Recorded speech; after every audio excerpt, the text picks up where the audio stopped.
कधीच नाही चुकणार तुमचे फेवरेट टीव्ही शोज झी5 सोबत, तेही एकदम फ्री। मला पटतंय नेत्राचं। काकाला सुधारण्याची एक संधी द्यायला हवी आपण। आणि नेत्राने आजपर्यंत या घरासाठी जे निर्णय घेतले ते योग्यच ठरले। Trust her. अद्वैत, तू खूप इमोशनल होऊन विचार करतोयस। प्लीज हा माणूस काय ते बघ जरा एकदा। तरी सुद्धा नाही नाही काकू,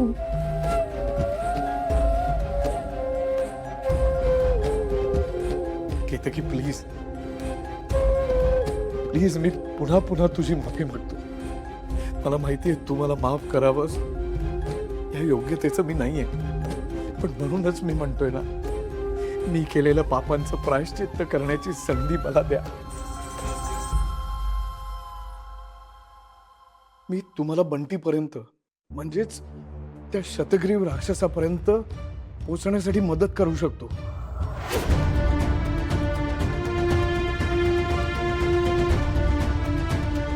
मी घेऊन जाईन तुम्हाला त्या शतग्रीव राक्षसापर्यंत। या घरावरचं हे शेवटचं संकट परतवून लावायचंय। शतग्रीव गेला ना, तर कुठल्याही संकटाची आपल्या घराकडे वळून बघण्याची हिंमत होणार नाही। मनापासून सांगतोय, मी मदत करेन, फक्त मला एक संधी द्या।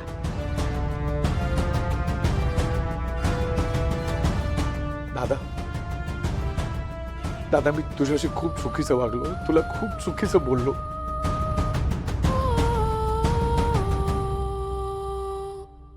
माफ कर मला। नेत्रा, अद्वैत, तेजस, फाल्गुनी, तुम्हा सगळ्यांचा मी गुन्हेगार आहे। खूप वाईट वागलोय मी तुमच्याशी। तुमची माफी मागावी एवढी लायकी नाहीये माझी, पण तरीही मी तुमच्याकडे याचना करतो। प्लीज मला माफ करा।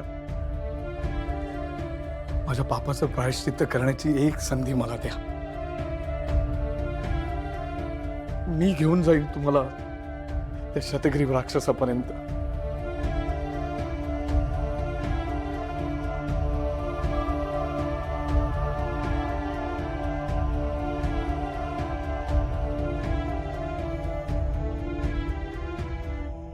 मैथिली ताई, मी चुकलो, माफ करा मला, माफ करा।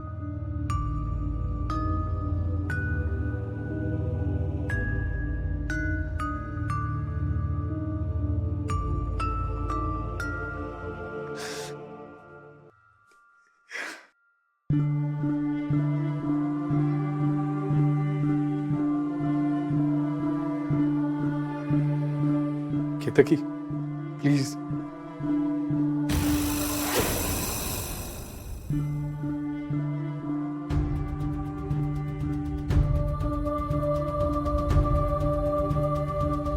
केतकी, कुटुंब गमावण्याचं दुःख खूप मोठं असतं। माझं अख्खं कुटुंब गमावलंय मी।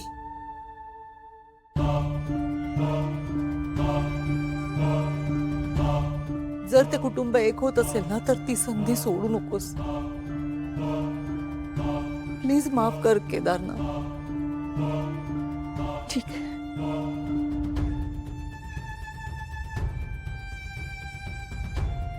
Thank you.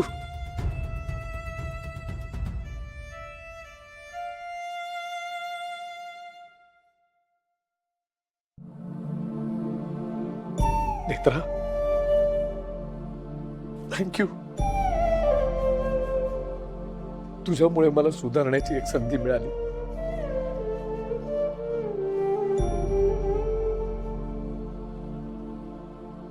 रीमा, ये बाळा,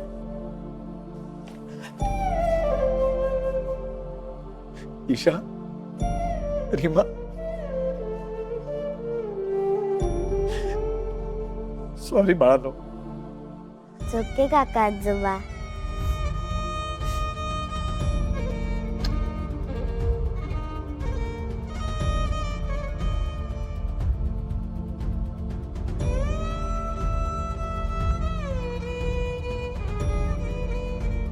आज इतक्या वर्षांनी संपूर्ण राजाध्यक्ष कुटुंब एकत्र आलंय आणि एकत्र येताच आपण शतग्रीवचा डाव हाणून पाडलाय.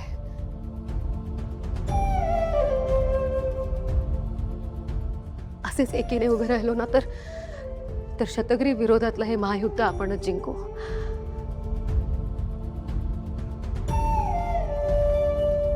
कारण आपलं संपूर्ण कुटुंब एकत्र आहे आणि त्रिनयना देवी आईचा आशीर्वाद आपल्या पाठीशी आहे.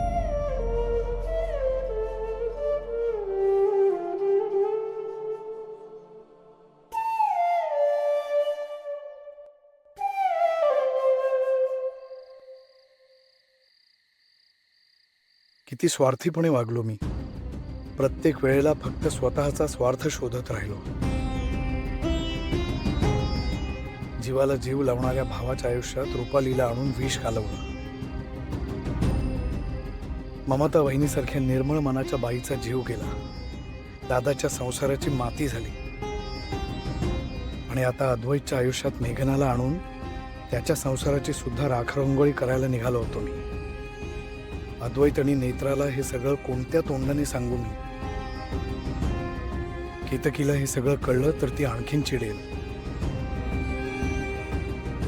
नाही नाही, हे सगळं लवकरात लवकर थांबायलाच हवं. उद्याच्या उद्याच जाऊन मी मेघनाशी बोलतो.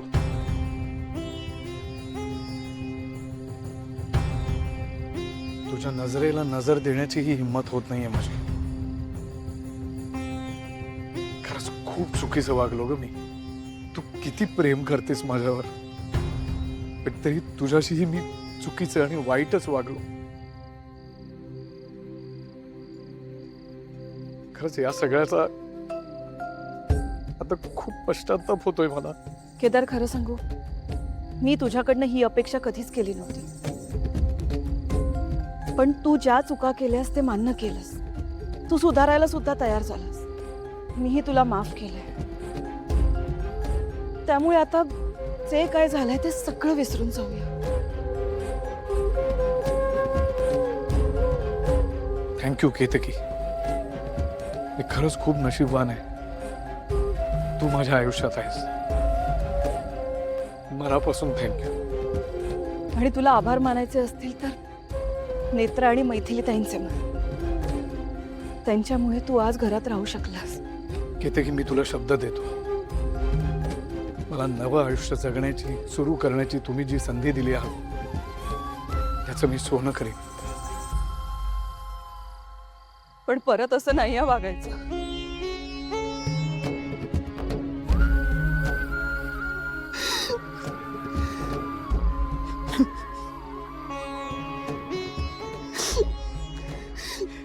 Ketaki, I am sorry. खरंच खूप वाईट वागलो ग मी. खूप वाईट वागलो.